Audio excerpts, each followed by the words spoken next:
I'm John Hanna with CDTV.net right here with Don Gillispie, the CEO of Alternate Energy Holdings. Thanks for joining us. Thank you, John. It's good to be here. Don, so first tell us about your company. Well, my company is an interesting company. I'm a retired energy executive, worked in the nuclear industry for almost 40 years, retired, had a farm in Virginia, enjoying myself, and I decided that maybe I really need to help get nuclear power going in the U.S. again. And so I went to a conference in 2004 in Atlanta, Georgia, where all the nuclear CEOs meet every year. Not many people know about the conference. And I went to that, saw some old friends, which was nice, after being retired a few years. And I said, when are you going to build another nuclear power plant? I'd like to see one in my lifetime, because I think it's a good technology. It's unfortunate, and maybe the environment's becoming better for it. And the consensus answer among the utility CEOs pretty much was, well, if somebody else goes first, it's hard. We'll follow whoever goes first. So I came away from that, and I contacted some like-minded colleagues, semi-retired, retired, presidents, CEOs of utilities in the past lives, said, let's form a company, and let's do it, and let's see if we can get these guys going. So that's how Alternate Energy Holdings was formed, with the idea to start the nuclear renaissance. Now, I don't know if we get credit for it or we were the first company, but we certainly were one of the first to get it going. And now we have 34 proposed plants in the U.S., and so we're pleased to think maybe we had a little bit to do with that, but we certainly have our own, and that's really what it's all about. So that's kind of the background of why we formed this company. We have a lot of experience, but we're a small company, but we think we can get this done. Now, you mentioned 34 proposals. Is that from your company, or is that like everybody jumping into the bandwagon? Yeah, that's all the ones in the U.S. right now. We're trying to raise 100, but now you have 150, so that's... Well, it's an equity line. And so what it is essentially you sell stock to an individual, a company, dedicated, and of course they resell it to the marketplace, and as you need money. So this way, instead of a lump sum amount of money that you give up a certain amount of stock for, this way you only use stock as you need it to raise capital. So we can be more judicious as we spend money and just exercise as we need it. Instead of just saying, okay, we take this and we give away all the stock at a very low price, the stock is hopefully going to be escalating as the company succeeds. So when we sell it could be at a higher price, and the basis would help, raise more money and sell less stock, less dilution in this method versus the lump sum method. And the lump sum is what's total price? Well, the amount for this project, the land, water, and the reactor, is about $100 million. And so over the next 3 years, we will need to expend about $100 million to get this thing approved by the federal government, Nuclear Regulatory Commission. And that approval will give us a construction and operating license for the first greenfield nuclear plant in the United States since 1977, is the way it looks. And what's the overall big picture? What's the total price of that? Oh, the total price... including the building and... Oh, yeah. We're building 2 units. And in the units, each unit is roughly $5 billion. So it's a 2-unit project is $10 billion. $10 billion. Right. And this is now what state now? This is Idaho. Idaho? It's in the very western part of Idaho, over near Oregon. We see our market as the West Coast primarily. Idaho certainly uses some of the power, but it's not a large state. But the market in California is really large, and the wholesale cost of power there is quite high. So that's attractive to us. We can make power very reasonably priced, and selling it into that wholesale market that's pretty high up works really well for the profit for the plant, and it should make our investors pretty happy when they see the numbers. Okay, so I'm just going through the flow here with regards to the application form, getting the land, getting the money to do the study, and the NR Energy Commission. Nuclear Regulatory Commission. Yeah. There you go. It's a mouthful. Yeah, no. And so you got that in place. Now, what is the end result? The benefits are just phenomenal. If you take most of these plants, it's 104 in the United States. The ones in the rural areas, particularly, usually these counties have been built in are pretty poor, if you will. They were using the lower economic brackets near the bottom of their states. One that we're pretty familiar with in the West is in Kansas. It's called Wolf Creek. It was second to last in GDP in the state of Kansas, the county, Coffee County. They built the power plant back in the mid-'80s, and now that plant, that county is fourth in GDP in the state, Oh. only behind like Wichita, Kansas City, and the larger metropolitan areas. And they have hospitals, they have schools, they have low taxes, so people like the plant very much. There's a poll done around nuclear power plants every 2 years by the Nuclear Energy Institute. It's done usually in the summer. And that poll has consistently shown that people who live in and around nuke plants, not the workers, not the families of the workers, but other people, have shown 85 to 90% support for the plant because of this great economic boom. In the county we're in, we're talking about $4.5 billion into the county economy. Taxes, right? In all forms, Oh, payroll, sales, and all sales, that. everything. And then it's 5.3, it's almost billion for the state. So this will be almost 10% of the state GDP in Idaho. Tremendous economic boost for the state as well as for the county. So once we have them, the joke is you can't get people to give them up because Right. they love the economic benefits. Now, okay, so that's the happy side of the nuclear issue. Now we're going to look at the other side of the coin, which are people are going to say, not in my backyard. Sure. What are your thoughts about that? Yeah, that's probably the number one issue with any development. I have a friend who develops malls, and you think most people would like a mall, right? Particularly women want to shop, right? A lot of men do, and so they go propose a mall, and they end up with a big 3-4 year fight. They're in the courts trying to get it approved and to get them done. So today people don't like change. They don't like new developments of any sort, even though they may enjoy it once it's finished. I think nuke plants are no different. Now, where we put this one, we have 5,000 acres it's on.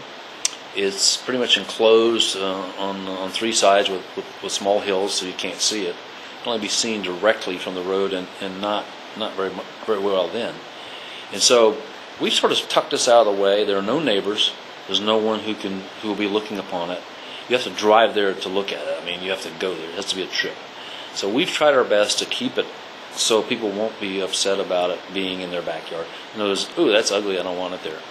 The early plants in New England, as you may know, some of the ones I worked at were in towns. I mean, you could live in your house and look down the street and there was a plant, and people didn't think anything of it. And it's different today. It's different, yeah. Yeah, they have to be sort of out of sight, out of mind. So that's pretty much covers that stuff. Now, security-wise, I mean, there's a lot of issue about, especially nuclear power plants and security. I mean, now we live in a different world right now. So That's an excellent point. What we've had a very good run in the sense of security threats from the outside. Nuke plants have really had no quote credible threat from the outside. There have been a lot of. I mean, when I worked at the plants, you would get these warnings from the FBI. Oh, be on the lookout, something may be happening. And you say, well, can you be more specific? No. So you got these general things. Nothing really came of 99.9% of these things. And so, but the FBI did do a study on secure facilities in the United States after 9/11. And what they concluded was that nuclear power plants were actually the safest. They were safer than Fort Knox. They were safer than the military installations. They were safer than some of our missile launch areas. The good news is, I don't believe, and I believe I can pretty well support it, that one person cannot do much. It would have to be a number of people working in concert to harm a nuclear plant to where it would be detrimental to the community. The beauty of nuclear plants, they're inside of containments. These are big concrete and steel buildings, 9 feet thick at the base. Even if they did something inside, it can't get out. So it could do damage to the plant, but the ability to get out and threaten the community is pretty low. Now, so you have other projects as well, like other companies? Yeah, we the other one that we're really excited about is we, like I said, as the only independent power producer for nuke plants in the world, we believe, we're also the only company marketing desalination reactors. And what that is, it takes the desalination technology, which has normally been run by natural gas or coal, carbon-based, to produce fresh water, and a lot of it in the Middle East and in parts of Asia. What we're proposing, or have proposed and have available now, is using a nuclear power plant as the heat source instead of coal or gas, so there's no pollution. But the beauty of a nuclear plant, it produces so much thermal heat, so much heat, you can make not just water, you can make electricity and water. So it produces two products. And so that is unique. And we have about 30 countries now that have shown interest. and we're working with developing countries where we think this is they're most interested in it. Middle East, Africa, South America, etc., Malaysia, and some parts of Asia. So we believe this is going to be a huge market. We have no competition currently. I think that will change the minute we sign the first contract. We have, I think we're probably within 6 months of signing that first contract. These negotiations take a while when something that costs $2 or $3 billion, which these will, to negotiate takes a while. So that ties into the original issue of the farmers wanted to have a power plant in Idaho to get the electricity and water to irrigate their farmland. Exactly. Now, the other product that you have is the nuclear power for home or something for small cities. Oh, well, we're working with a company called Hyperion Generation, and they have developed through the Department of Defense. It was developed by the Department of Defense. They now have acquired it. What we call a mini reactor. It's a reactor. It's about 25 megawatts, about the size of a refrigerator, and it's kind of an on-off switch kind of reactor, in which they don't have to do any maintenance or refueling it or anything. And so that has the potential to do a lot of things. Put it on a ship and power ships. Put it on the back of a truck and drive it into some remote area where they need energy and use it. Power a small city. Desalinate water with it. Anything you can use electricity, water, any source of energy you need, it can do. And it's the only one of the small reactors. There are a number of them being introduced. It's the only one that's truly. All the rest are called small reactors. They're larger in size. This is the only true mini reactor that is, like I said, almost an on-off switch type device. We're talking with China right now, looking to get them to build it. They're interested in marketing in China through us, and then of course then we need to get it built and approved in the U.S., licensed to build a market in the U.S. and the rest of the world. I just want to summarize everything. Now, you have the big power plant project, and then all these other products that you have sounded like a little bit of an offshoot of the big power plant project, because you have desalination because of the nuclear reactor. Well, they all have reactors with one exception, and that exception is our company we call energy neutral. And what energy neutral is we think the best way to use renewables instead of for power plants, which we think are not efficient and their costs are high, is to apply them to homes and buildings. And by doing that, you can reduce your energy bill. You still stay connected to the grid. So we built a model home in Idaho.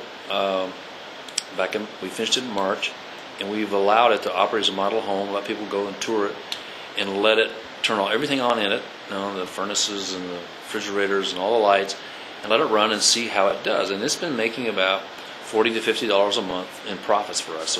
So that and that's because of the electric companies paying. Electric companies paying us for the power it's generating. Now, we did that to demonstrate to people that this indeed is an energy neutral house. Actually, you could even make $1 or $2, depending. In this case, it's making a little money. We just put it on the market, and actually, I've been getting emails about people who want to buy it, so we're starting to negotiate it. So we're starting a small subdivision to build more. Nice. So, I mean, all of these different products is all under the your company, which is Alternate Energy Holdings is the holding company, and that's the idea.